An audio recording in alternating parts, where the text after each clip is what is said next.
Welcome to ZZZ TV. Kindly subscribe, share, and like for latest updates and news.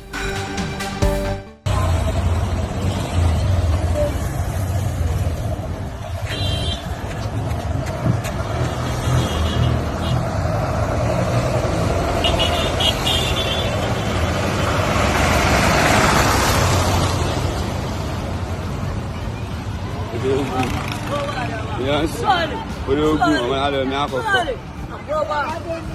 Yálù àwòkọ́. Àkóyè ọlọ́run.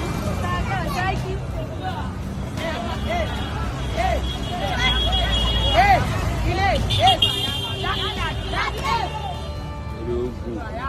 An ba ki bai wani gaba. Gaskiya an bai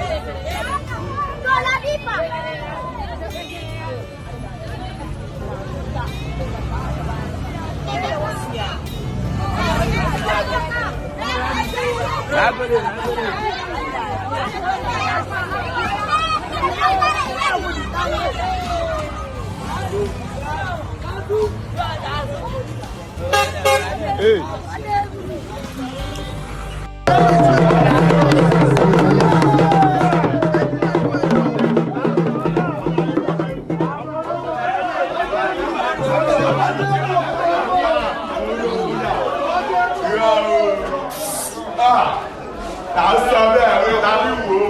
Àmọ́ ló dùn.